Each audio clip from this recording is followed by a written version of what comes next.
So first sort of, section of proper content of the course then is on the sort of basics of parameter estimation.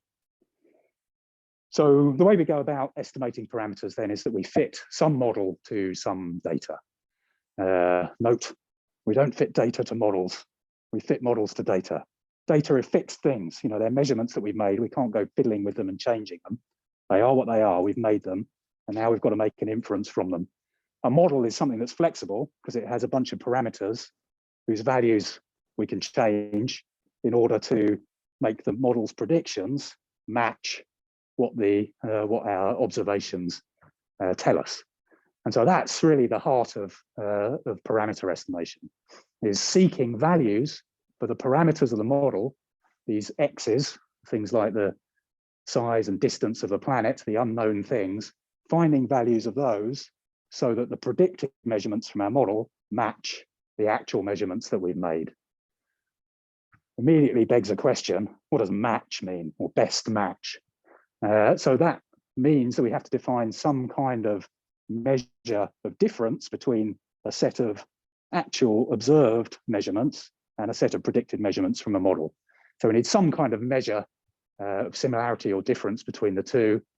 And then normally what we'll try to do is to find the set of parameters that minimizes that difference. And that's our best guess at the parameters of the model. So there's really two things involved in that. And that's how this section of the course divides. First, we're going to think about fitting error. How do we define this difference between a set of predicted measurements and a set of actual measurements? How do we quantify that difference? And second, optimization. Once we've quantified that difference, how do we go about seeking a combination of parameter values that minimize it, that give us the best set for minimizing that difference? Okay, so we'll start with the first, and let's go straight in with a probably familiar and very simple measure of distance between a set of measured data and a set of predictions from a model.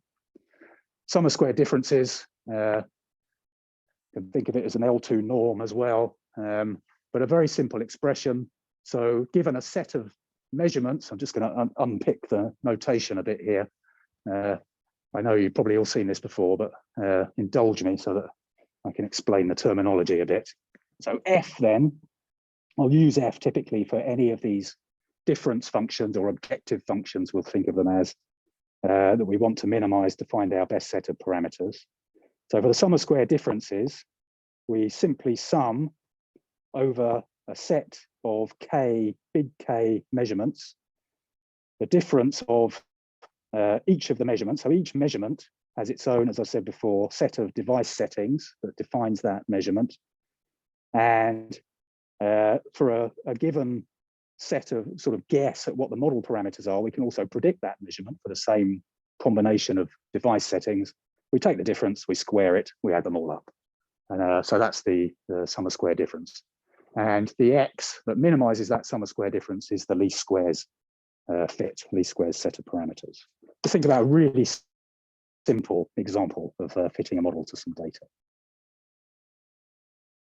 So let's suppose we have measured the height of a child every year for the last 4 years, say. This is the, This is the height, this is the age.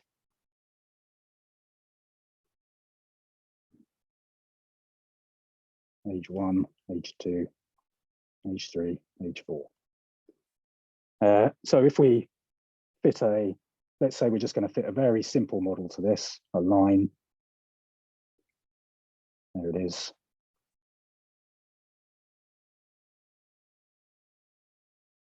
So thinking about the least squares fit, first of all, just to make it very concrete.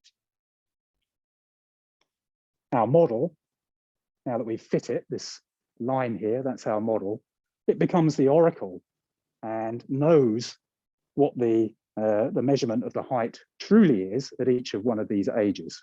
It knows the signal, and that's these red dots.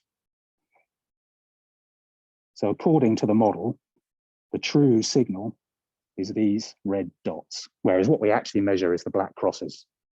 And so what the sum of square difference is then it takes the vertical distance between each red dot and each corresponding black cross, squares them and sums them up. And so we're seeking the line that minimizes the squares of those little differences I've just drawn. Now, if we go back to maximum likelihood estimation, so the idea in maximum likelihood estimation, a more general idea, is that we have some kind of model for the perturbation that takes each one of these measurements, the black crosses, away from the red circles. And so we can evaluate the likelihood that if that red dot is the truth, the likelihood of observing the corresponding black cross, and then, in fact, the set of corresponding black crosses, and we then evaluate the probability of that set of observations given a particular set of parameter values. And the maximum likelihood estimate is then x tilde is then the x that maximizes the likelihood of that set of observations. So that's the general concept. Under certain conditions, we can actually write down some quite nice, simple expressions that encapsulate this, this maximum likelihood estimate. So for one thing, if we assume that each measurement is independent, i.e. the perturbation from the signal of the first measurement has no influence on the perturbation from the signal of the second one, and so on. All of them are independent from each other. If that's the case, then we can write this sort of general expression in a more manageable way, which is just the product of the likelihood of each individual measurement. So we end up with a probability for each one, and we just multiply them all together to get the overall expression. If we further assume an additive noise model, we can then think not generally about the measurement itself, but just about the difference between the measurement and its corresponding prediction from the model. So going back to my simple diagram here,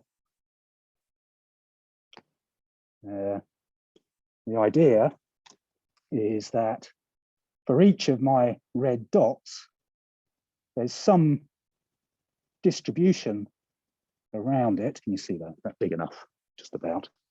That describes the likelihood of any measurement in its vicinity.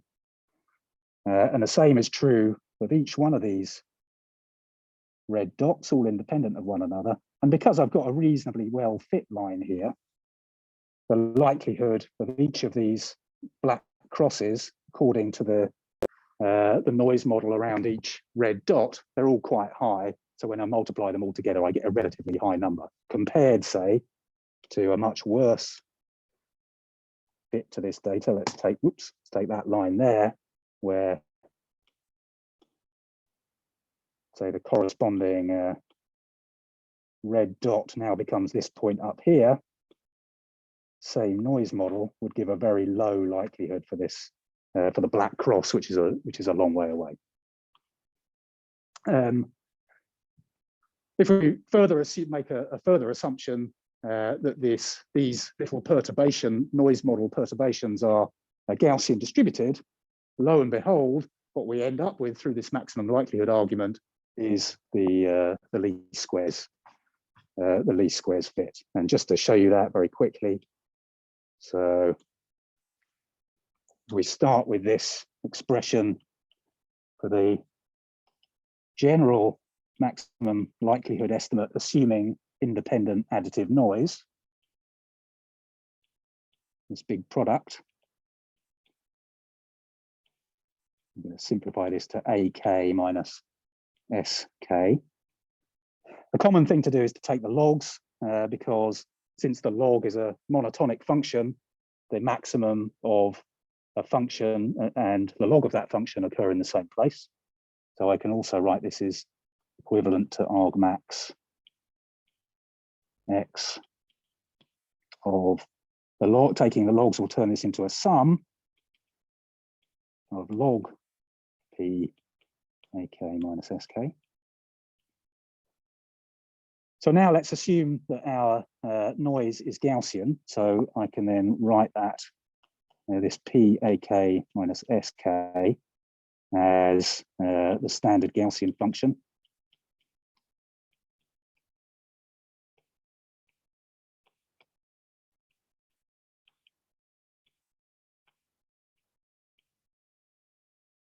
Taking the logs of that. So I'm going to get here, what, minus 1/2 log 2 pi sigma squared minus AK minus SK squared over 2 sigma squared. And substituting that up here into the big sum, I get then X tilde is argmax, big sum over K of, okay, so we've got minus 1/2 log 2 pi sigma squared minus AK minus SK squared over 2 sigma squared. Of course, with taking the argmax, this term here is just a constant, doesn't depend on X at all.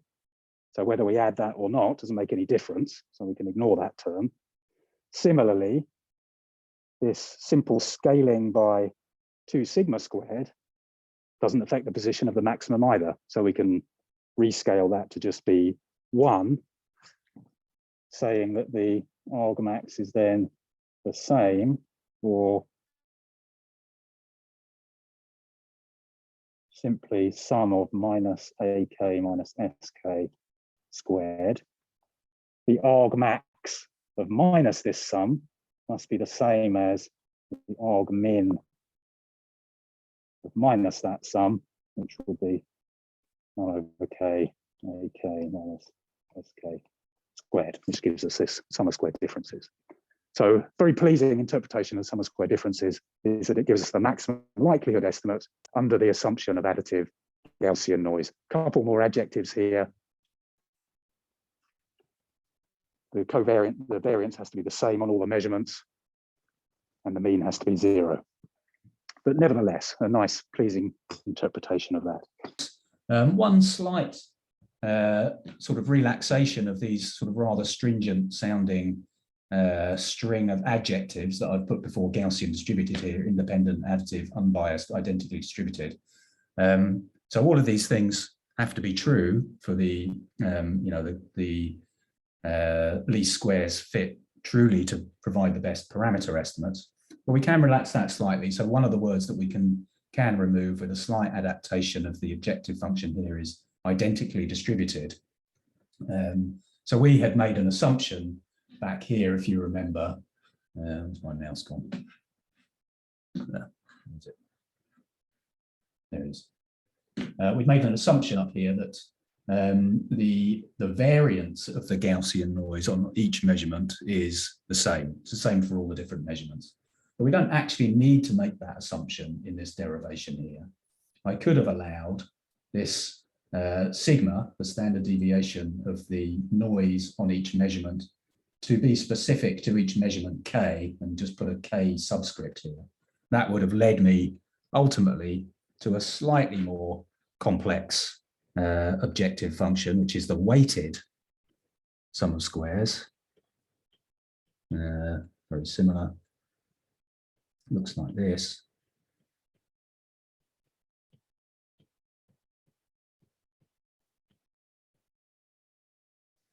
Sigma K squared, sorry.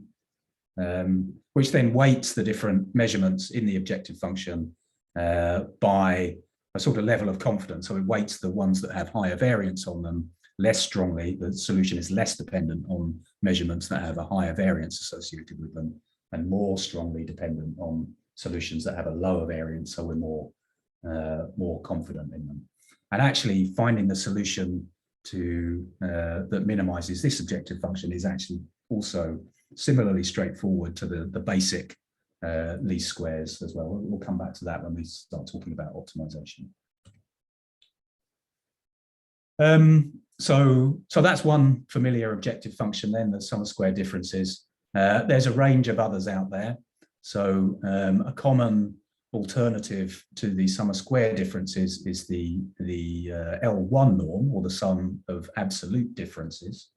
Anybody know why that is sometimes favored over the sum of square differences as an objective function in parameter estimation? Ideas in the chat, please. Sketch something out while you're thinking about it.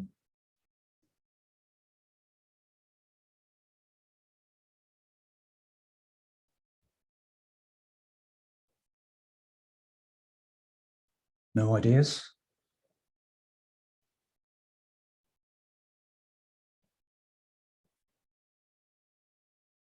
Smaller effective outliers. Thank you. Yes, that's precisely why. So the idea is that the L1 norm, and more generally, there's a range of things called robust statistics, provide an objective function which is less influenced by catastrophic failure, strange measurements that don't really fit the model at all. So going back to our simple child's height example that we looked at yesterday, if you remember, we'd been measuring the height of a child each year for the last 4 years or so. And we're trying to fit a simple, thinking about a simple model fit to that. And we're just fitting a simple line model to that data.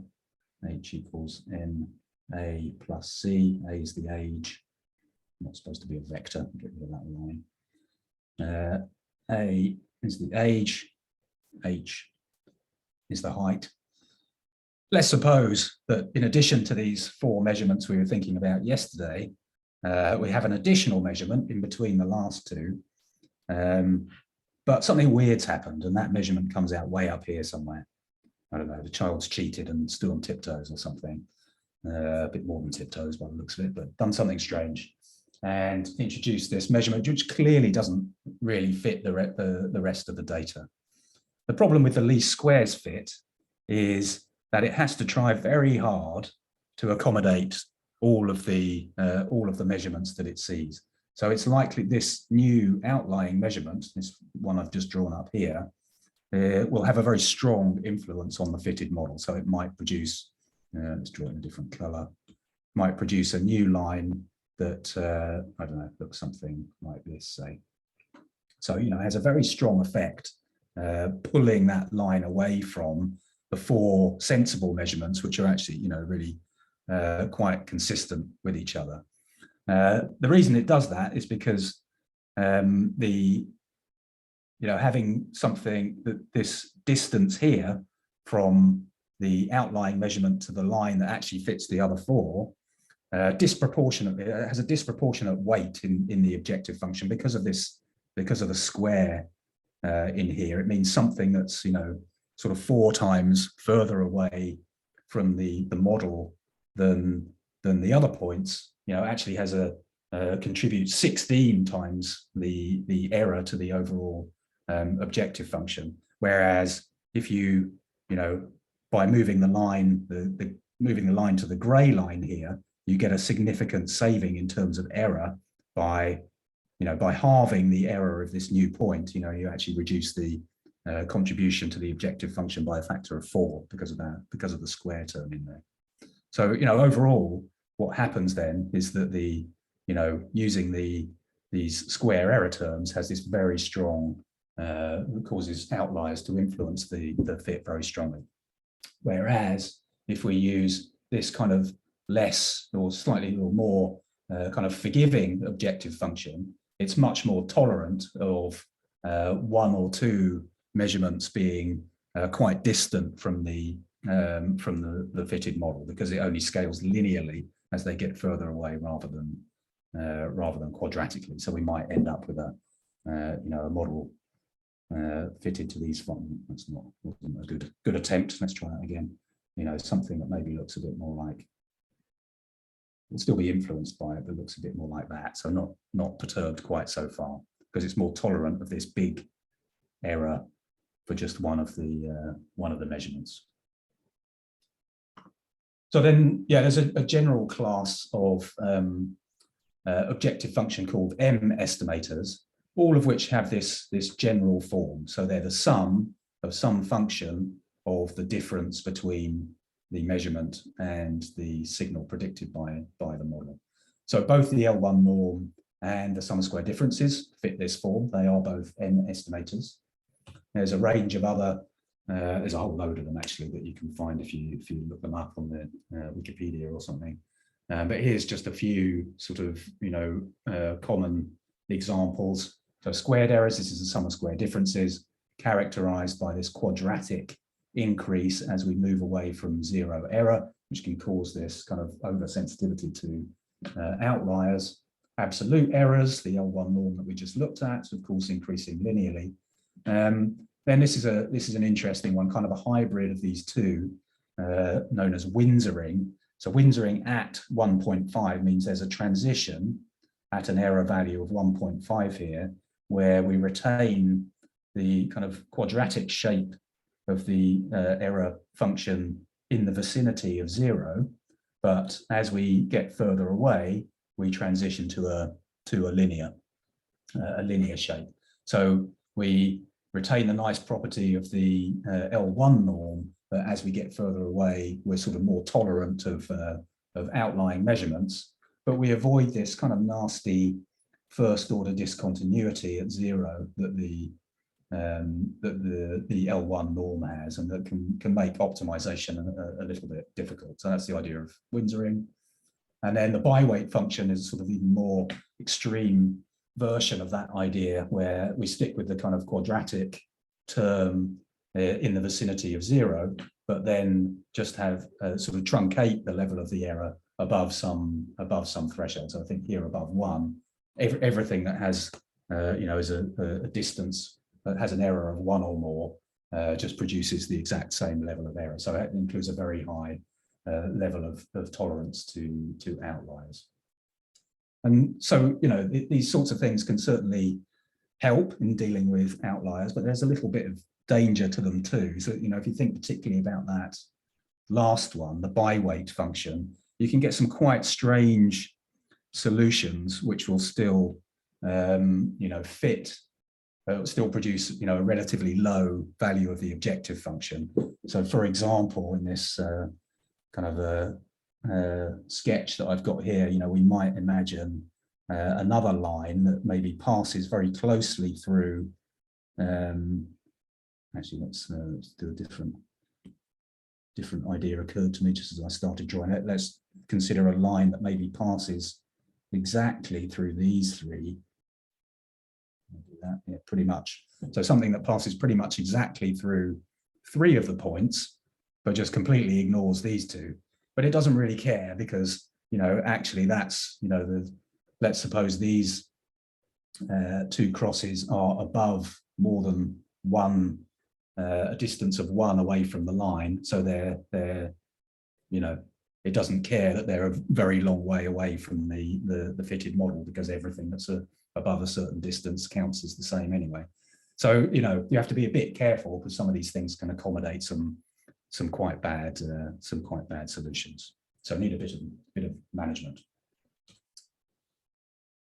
As I said, when we were talking about maximum likelihood estimation, often we can relate these objective functions back to particular noise models and noise distributions. So as we saw, the sum of square difference is kind of implies a noise model of identically distributed zero mean Gaussian noise, because need the word independent in there as well, actually, and weighted sum of squares. Sum of squares can solve that, as we'll see in the next section. But there are other noise models that lead to some of these other M estimators. So, for example, the L1 norm, there's a distribution called the Laplace distribution. Looks like this. Got 2 parameters in general, a kind of mean parameter mu and a sort of variance thing called b. So its general form is 1 over 2b e to the minus x minus mu mod absolute value of x minus mu over b. So it's sort of a 2-sided exponential distribution.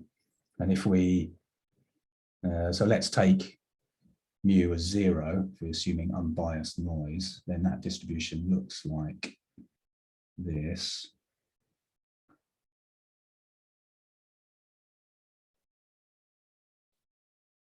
Yeah, as I say, sort of two-sided exponential, looks something like that.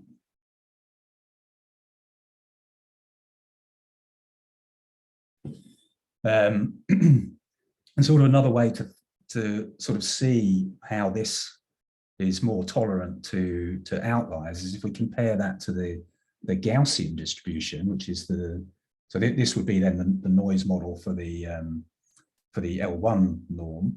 If we compare that to the Gaussian distribution, the noise model for the sum of square differences, so Gaussian distribution, of course, looks a bit like that. One of the key differences is that it has much lighter tails, the Gaussian distribution. So it tends, as we move away from 0, the probability tends to 0 much more quickly because you've got that square in the exponential rather than just the linear term in the exponential as we have with the Laplace distribution. So those kind of heavier tails then of the Laplace distribution mean that it attaches higher likelihood to data points that are much further away, meaning that it can accommodate data points that are much further away and still retain a reasonably high likelihood of the solution. There are other distributions, that can provide useful noise models in the same way. I've written there on the slide a T distribution, which you may have come across. It sort of combines nice properties of both of these distributions in a way because it retains, I'll try and sketch it out in a very rough way, but it retains the sort of heavy tails of the Laplace distribution like that, but avoids that kind of first order discontinuity at 0 here. So, it only differentiates once and then becomes discontinuous. Whereas the T distribution has is smooth at 0 here, but also has the heavy tails enabling it to be robust to outliers like the Laplace distribution. Okay.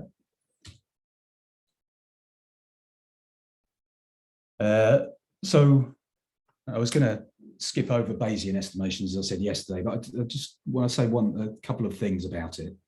I basically want to mention it here just to highlight that in terms of parameter estimation, we can really think of Bayesian estimation just as an alternative objective function. So, it's appealing in many ways because in contrast to maximum likelihood estimation, where we evaluate this quantity here, evaluate and maximize this quantity here, the likelihood of the data given the parameters, I think philosophically it's much more intuitive to think about this quantity here, the posterior distribution or the likelihood of the parameters given the data. It just makes more sense because we're trying to estimate the parameters. We want to maximize their likelihood, not the likelihood of the data. And of course, as in all Bayesian approaches, we can link this posterior distribution to the thing. And the reason we use this in maximum likelihood estimation, of course, is because it's straightforward to evaluate.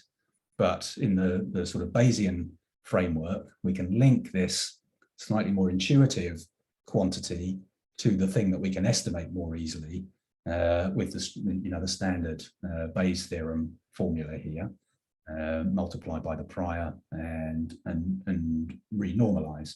And so, what one does in Bayesian estimation is find then the X that maximizes this posterior. It's the maximum a posteriori estimate as opposed to the maximum likelihood estimate.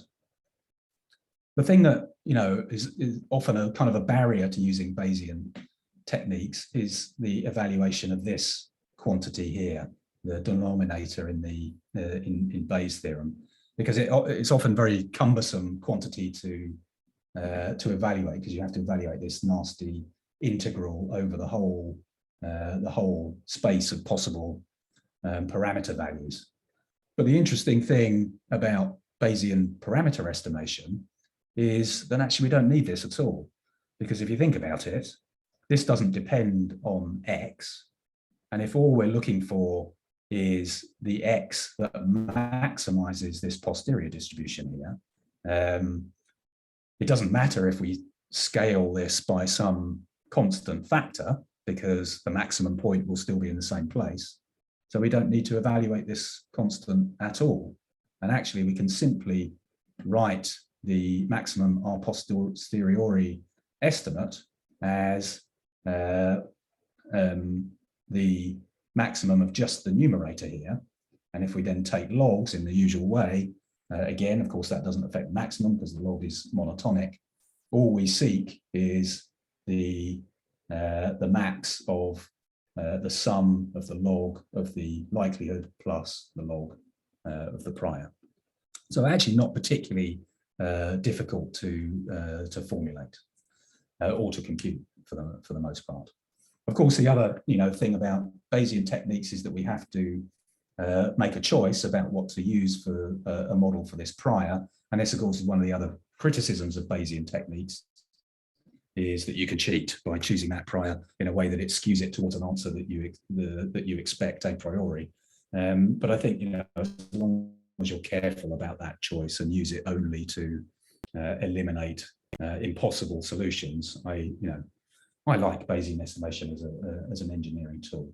However, we're not going to go into it deeply this time.